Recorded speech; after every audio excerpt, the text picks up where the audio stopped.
Live from Singapore, this is BBC News.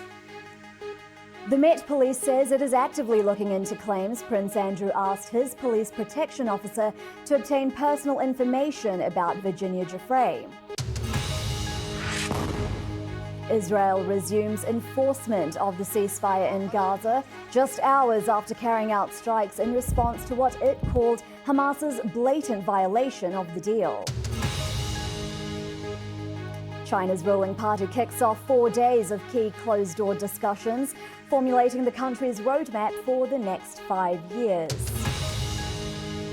The US strikes a 7th alleged drug trafficking boat in the Caribbean as President Trump halts aid to Colombia, calling the country's president a drug leader.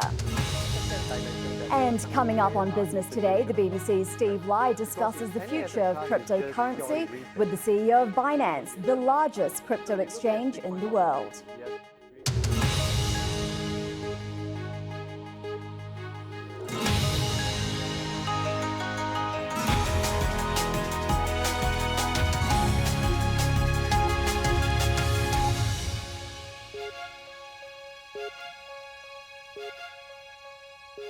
Welcome to Newsday, I'm Vandana Ban. The UK's Metropolitan Police say they are actively looking into claims that Prince Andrew asked one of his police bodyguards to get information about Virginia Giuffre's background. Prince Andrew has previously said he has no memory of meeting Miss Giuffre, who alleges she was forced to have sex with him on 3 occasions, including when she was 17.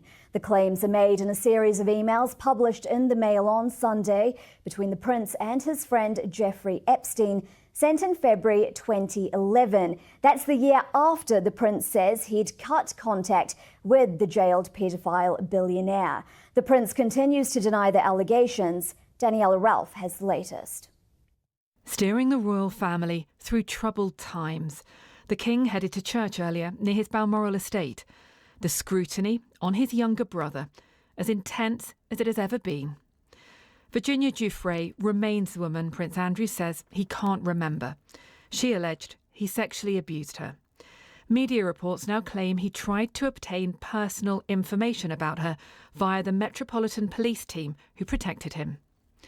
In an email seen by the Mail on Sunday, Prince Andrew recounts a conversation he had with Ghislaine Maxwell, Jeffrey Epstein's partner at the time, who tells him Virginia Giuffre is lying.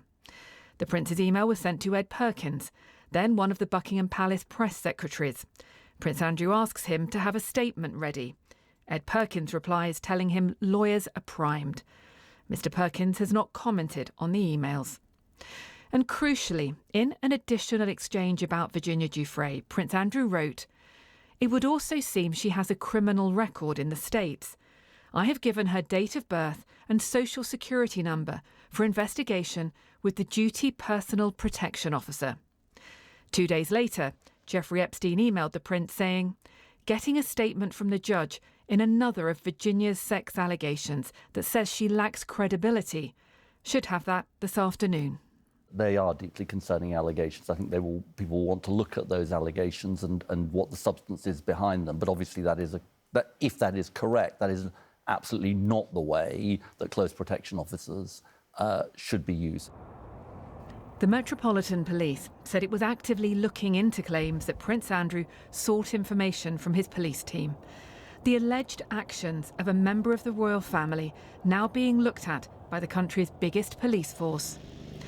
The emails seen by the Mail on Sunday come from a batch currently being examined by a committee in Congress in the United States, probing Epstein's relationships with the rich and powerful.